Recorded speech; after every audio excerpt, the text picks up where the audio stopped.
अस्सलामुअलैकुम वरहमतुल्लाहि वबरकातुहू। जी तो नाइन्थ और प्री नाइन्थ क्लास, आज के टॉपिक में हम लोगों ने आपका जो चैप्टर वन था प्रॉब्लम सॉल्विंग, उसका लास्ट टॉपिक कवर करना है। That is using invalid data for testing. जांच के लिए गलत डाटा का इस्तेमाल करना। मतलब आप लोगों ने एक एल्गोरिथम लिखा। एल्गोरिथम क्या करता है? बेसिकली प्रोग्राम के लिए आप लिख रहे हैं, मतलब प्रोग्राम लिखा है या एल्गोरिथम आप लोगों ने बनाया है। तो आप क्या करते हैं? आप लोग उस एल्गोरिथम या प्रोग्राम के अंदर कुछ वैल्यूज एंटर करते हैं। अब इनवैलिड मतलब गलत। आपने ये देखना है कि अगर उसके अंदर आप लोग गलत वैल्यूज एंटर करते हैं, तब आपका जो एल्गोरिथम या आपका प्रोग्राम किस तरह का रिस्पॉन्स शो करता है। फॉर एग्जाम्पल, जब हम लोगों ने डेफिनेशन पढ़ी थी, तो डेफिनेशन में हम लोगों ने कहा था कि the it is the type of data that does not complies with the input requirements of an algorithm. ये एल्गोरिथम, ये टेस्ट डाटा की वो किस्म है जो कि जो एल्गोरिथम है उसकी इनपुट ज़रूरियात को पूरा नहीं करती है। इसको हम कर यूज़ क्यों करते थे? हम बेसिकली इनवैलिड डाटा इसलिए यूज़ करते हैं ताकि हम लोग देख सकें कि अगर कोई ऐसा यूज़र हमारे प्रोग्राम को या सॉफ्टवेयर को यूज़ करे जो हम उससे अवेयर नहीं है, उसको अच्छी तरह जानता नहीं है, तो उसको वो, अगर यूज़र उससे किसी तरह गलत ऑपरेशन परफॉर्म करवाना चाहे अनविलिंगली, ना चाहते हुए, तो जो आपका प्रोग्राम है वो यूजिंग स्पेसिफिक एरर मैसेजेस की मदद से आपको वो शो कर दे कि आपने जो वैल्यू एंटर किया वो गलत है, आप सही वैल्यू एंटर करें, वैल्यू इस तरह की होनी चाहिए। तो ये हमें कब पता चलता है? जब हम इनवैलिड डाटा के हिसाब से टेस्टिंग करते हैं। किस तरह से वो देखते हैं? सबसे पहले डेफिनेशन है जो हमने लास्ट पढ़ चुके हुए हैं कि it is the data that does not comply with the input requirements of the algorithm. It is necessary to make sure that the solution correctly works for invalid values, shows the relevant messages, notifying the user that provided input values are improper. मतलब हमें ये लाजमी है कि हम देखें कि invalid data के लिए भी यूज़र को प्रॉपर रिस्पॉन्स शो होना चाहिए। रिस्पॉन्स किस तरह से? अगर आप सही वैल्यू एंटर करेंगे तो रिजल्ट आ जाएगा, लेकिन अगर गलत वैल्यू एंटर करते हैं तो यूज़र को कोई प्रॉपर मैसेज जाना चाहिए कि आपने जो वैल्यू दी है वो गलत है। यूज़र को पता चलना चाहिए। ये वो डाटा है जो एल्गोरिथम की इनपुट ज़रूरियात को पूरी नहीं करता है।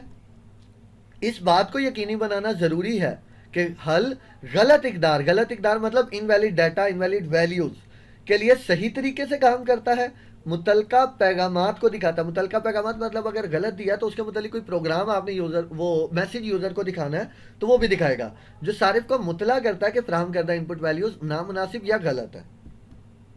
मिसाल इसकी एक हम लोगों ने देखी थी कि if an algorithm is supposed to take a numeric value between 1 and 100, कि एक एल्गोरिथम हम सपोज करते हैं कि उसने वैल्यू लेनी है 1 से लेके 100 तक, then any value lesser than 1 and greater than 100 is an invalid test data और इनवैलिड वैल्यू।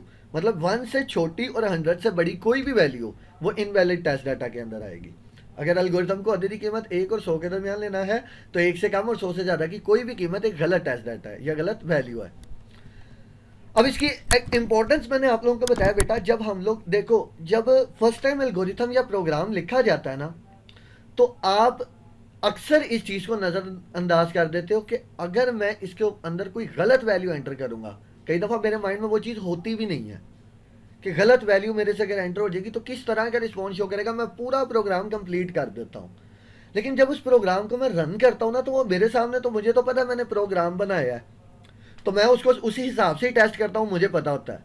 लेकिन हमेशा याद रखिएगा, जो प्रॉपर सॉफ्टवेयर हाउसेज होते हैं जहाँ पे सॉफ्टवेयर डिवेलप किए जाते हैं, वहाँ पे क्या होता है, वहाँ पे टेस्टिंग के लिए प्रॉपर टीम्स असाइन होती हैं।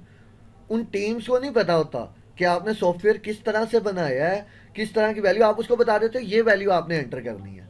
मतलब जिस तरह हमने अभी एग्जांपल दी कि 1 से 100 तक, वो टीम 1 से 100 तक एक एक वैल्यू तो एंटर करेगी, लेकिन ऐसा नहीं होगा कि वो 1 से कम या 100 से ज़्यादा वैल्यू छोड़ेगी। वो उनको भी एंटर करके देखेगी कि उस केस में आपका सॉफ्टवेयर किस तरह से काम करता है। मतलब मैं कहता हूँ 1 से लेकर 100 तक आप वैल्यू एंटर कर सकते हो।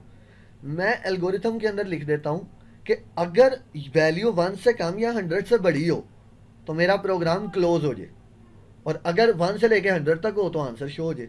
लेकिन बेटा इसके अंदर एक इशू होता है। इशू क्या होता है? यूजर जब एंटर करे फॉर एग्जांपल 0, वो एंटर दबाए, आपका प्रोग्राम क्लोज हो जाए, उसको लगेगा कि आपका जो सॉफ्टवेयर या वो प्रोग्राम है वो क्रैश हो रहा है। मतलब वो खराब है, उसके अंदर एरर है, हालांकि एरर कोई भी नहीं है। एक एरर इस तरह से है कि आपने प्रॉपर उसको इन्फॉर्म नहीं किया कि आपने जो वैल्यू एंटर किया आप वो वैल्यू एंटर नहीं कर सकते, इस वैल्यू के ऊपर सॉफ्टवेयर ऑपरेट नहीं कर सकता। तो इस तरह के मैसेजेस आपने शो करने होते हैं। और कब आपको पता चलेगा कि आपने कहाँ कहाँ पे ये मैसेजेस रखने हैं? जब आप इनवैलिड डाटा को यूज़ करके टेस्टिंग करेंगे। अब इसकी एक्सप्लेनेशन देखते हैं या वजाहत। Testing an algorithm using invalid data ensures that the algorithm can gracefully handle unexpected data inputs. गलत डाटा का इस्तेमाल करते हुए एल्गोरिथम की जांच इस बात को यकीनी बनाती है कि एल्गोरिथम गैर मुतवक्का अदादोशुमार या डाटा, गैर मुतवक्का मतलब जो आपने होप नहीं किया था। फॉर एग्जांपल आपने कहा कि 1 से लेकर 100 तक वैल्यू एंटर करनी है, तो आप नहीं सोचोगे कि 1 से कम या 100 से ज़्यादा एंटर हो सकती है, कर भी नहीं सकते। लेकिन अगर कर दी जाए तो क्या करना है? इसको हैंडल करने के लिए आपको इनवैलिड जो डाटा है उसके जरिए टेस्टिंग करना लाजमी है। If algorithm requires your age in number of days, but you give the date of birth as input, then the algorithm may not work properly. अगर एल्गोरिथम को आपकी उम्र की ज़रूरत दिनों की तादाद में होती है, लेकिन आप तारीख़ पैदाइश इनपुट के तौर पर देते हैं, तो शायद एल्गोरिथम ठीक तरह से काम नहीं करेगा। बेसिकली अब देखा जाए, अगर इस वर्डिंग को गौर से देखें तो बेटा आपकी जो एज है वो आपकी डेट ऑफ बर्थ के हिसाब से कैलकुलेट की जाती है। दोनों हैं भी नंबर। लेकिन एक बात है, अगर आपसे एल्गोरिथम या प्रोग्राम के अंदर कहा गया आपने अपनी एज एंटर करनी है इन डेज, डेज मतलब ईयर या मंथ्स, अगर डेज कहा गया तो डेज ही आप कैलकुलेट करेंगे, लेकिन मोस्टली आपको पता है एज ईयर्स के अंदर देखी जाती है। तो अगर आप उसके अंदर डेट ऑफ बर्थ एंटर कर दें तो एल्गोरिथम आपका शायद ठीक तरह से काम ना करे, बल्कि मैं तो यही कहूँगा कि ठीक काम कर ही नहीं सकता। तो अगर कोई यूज़र ऐसा काम करे, the purpose of testing using invalid test data is to detect such situation. तो अगर कोई यूज़र इस तरह का काम करता है गलती से या जानबूझ के कौन करेगा? जो टेस्टिंग कर रहे हैं। तो गलत टेस्ट डाटा का इस्तेमाल करते हुए जांच का असल मकसद ऐसी सूरत हाल का पता लगाना है। मतलब जो लोग वो टेस्टिंग कर रहे हैं, गलत टेस्ट डाटा वो जानबूझ के एंटर कर रहे हैं, वो सिर्फ इसी वजह से कर रहे हैं ताकि आपका जो डाटा के अंदर मिस्टेक्स हैं उनके हिसाब से जो आपका प्रोग्राम है वो किस तरह का रिस्पॉन्स देगा या किस तरह का रिस्पॉन्स उसे शो करना चाहिए, इस तरह की सिचुएशन का अंदाज़ा लगाने के लिए, सूरत हाल का पता लगाने के लिए आप क्या करते हैं? इनवैलिड टेस्ट डाटा का इस्तेमाल करते हैं। In this case error messages are shown as output. ऐसी सूरत हाल में गलती के पैगाम आउटपुट के तौर पर दिखाए जाते हैं। मतलब इस तरह की सिचुएशंस के अंदर फिर आप रिजल्ट तो शो कर नहीं सकते, क्योंकि रिजल्ट के लिए इनपुट ठीक होना चाहिए। तो आउटपुट तो कोई ना कोई शो करनी है उस प्रोग्राम में। तो वो प्रोग्राम आउटपुट क्या शो करेगा? एरर मैसेज, गलती का पैगाम कि आपने ये गलती की है जिसकी वजह से आपको रिजल्ट नहीं दिखाया जा सकता। Moreover this kind of testing helps you to improve the quality of solution. मजीद ये कि इस किस्म की जांच आपको हल के मयार या क्वालिटी को बेहतर बनाने में मदद देती है। ये हम लोगों ने जब डाटा की टाइप्स पढ़ी थी, टेस्ट डाटा की, तब भी हम लोगों ने देखा था कि ये टेस्टिंग ना सिर्फ वेरिफिकेशन वैलिडेशन, ये टेस्टिंग का ही पार्ट है। ये ना सिर्फ आपके प्रोग्राम को ठीक तरह से काम करवाते हैं, बल्कि उसकी क्वालिटी को भी इम्प्रूव करते हैं, उसके बयार को भी बेहतर करते हैं। तो अब बुक से इसको देख लें। उर्दू मीडियम वाले बेटा इसी इधर से ही देख के लिखेंगे, इंग्लिश मीडियम वाले भी बेहतर है, वीडियो जब सुन रहे होते हैं उसको समझ के यहाँ से देख के लिखने की बजाय उर्दू इंग्लिश मीडियम दोनों अपनी वर्डिंग में लिखें। वो ज़्यादा आप लोगों के लिए याद करना भी आसान होगा, और नेक्स्ट टाइम जब आप रिवीजन करेंगे तो आपको वो आसानी से समझ भी आ जाएगा दोबारा। खैर यहाँ से आपका लिखा हुआ है, ये इसी तरह से पॉइंट्स की फॉर्म में आप लोग लिखने की बजाय पैराग्राफ की फॉर्म में ही लिख दें।